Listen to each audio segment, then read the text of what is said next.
Oke, balik lagi sama saya Gradidia Suyud dari TI 4202, di mana di sini saya akan membahas pembahasan soal yang nomor terakhir, yaitu nomor 4, ujian akhir semester Statistika Industri.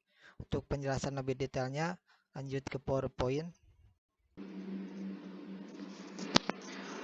Oke, balik lagi di sini pembahasan soal terakhir, di mana masih sama seperti soal sebelumnya tentang Kruskal Wallis, di mana di sini dapat soal yaitu sebuah eksperimen dilakukan untuk menginvestigasi pengaruh dari 3 metode mengajar terhadap kelompok siswa yang terdiri dari 20 siswa.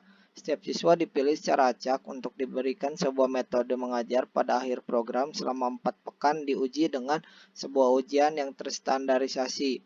Hasil ujian untuk 20 siswa disajikan pada tabel 4. Nah, di sini tuh terdapat 3 variabel, yaitu metode 1, 2, dan 3. Nah, ukuran sampel untuk setiap perlakuan adalah kecil dan uji normalitas menggunakan bahwa asumsi normalitas dan tidak terpenuhi. Gunakan uji Kruskal-Wallis untuk menginvestigasi bahwa nilai median skor ujian terstandarisasi siswa untuk setiap metode mengajar adalah tidak sama pada taraf nyata 5%.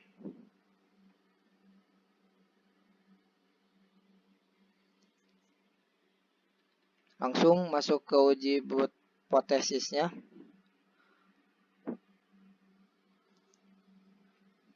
Di mana yang pertama itu nilai median hasil ujian standarisasi pada setiap metode mengajar adalah sama.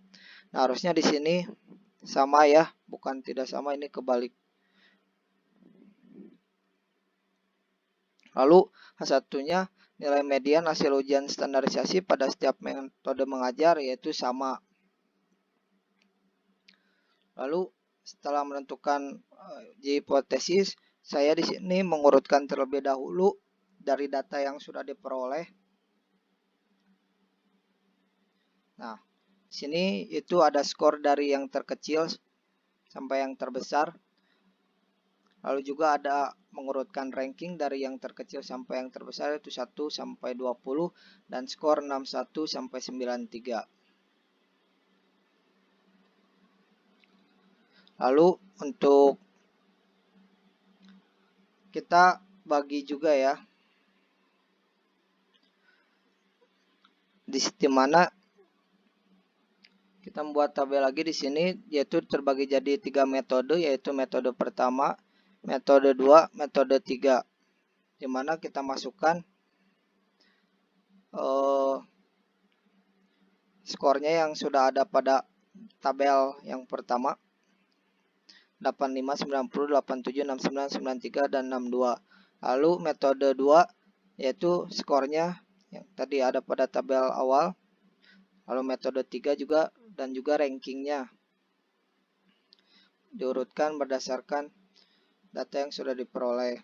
Lalu juga di sini kita itu mencari R, di mana R ini merupakan dari jumlah ranking ini tersebut. Nah, dijumlahkan dari setiap metodenya, yaitu R190, R240, dan R380. Nah, jangan lupa kita mencari N-nya, di mana N-nya juga diperoleh pada metode 16, pada metode 28, dan pada metode 3 itu 6.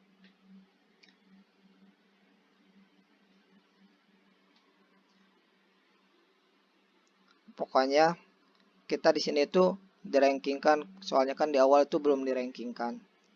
Nah, kalau udah semuanya udah diperoleh juga nilai R dan juga nilai N, langsung kita cari nilai H, di mana pakai rumusnya yang ini tuh 12 dibagi N kali N tambah 1. Lalu juga sigma R1 kuadrat dibagi N1 dikurangi 3 kali N tambah 1. Mana RI kuadrat ini dan NI kuadrat ini adalah jumlah yang tadi, jumlah dari ranking tiap metode, dan juga N ini merupakan jumlah metode pada skor.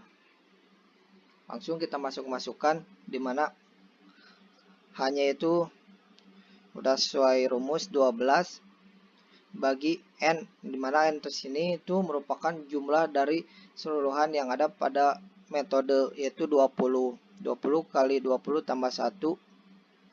Lalu juga yang ini RI, yang tadi jumlah ini masukkan, dan NI dan juga masukkan tiap metode, kurangi 3 kali 20 tambah 1, N total tambah 1. Diperoleh hasilnya itu 11,762.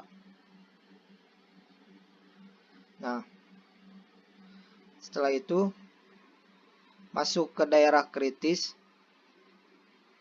di mana di sini sudah didapat pada soal, yaitu alfanya yaitu 5%, taraf nyatanya desimalkan yaitu 0,05, dimana terus kita mencari V-nya di sini yaitu K dikurangi 1, dimana K-nya itu jumlah kolomnya yaitu ada 3.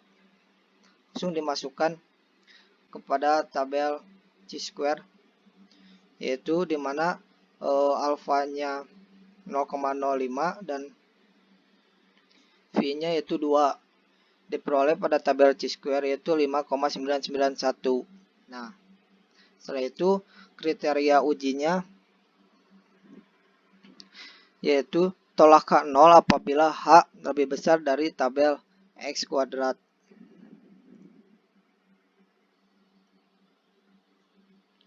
Lalu kita dapat simpulkan pada study case ini, maka kesimpulannya tolak H 0 dikarenakan H lebih besar dari X kuadrat, atau yaitu hasil yang tadi 11,762 lebih besar daripada 5,991. Jadi dapat disimpulkan uji standarisasi setiap metode ini mengajar ialah tidak sama. Oke, terima kasih untuk perhatiannya. Mohon maaf apabila masih banyak kekurangan. Kurang lebihnya mohon maaf. Wassalamualaikum warahmatullahi wabarakatuh.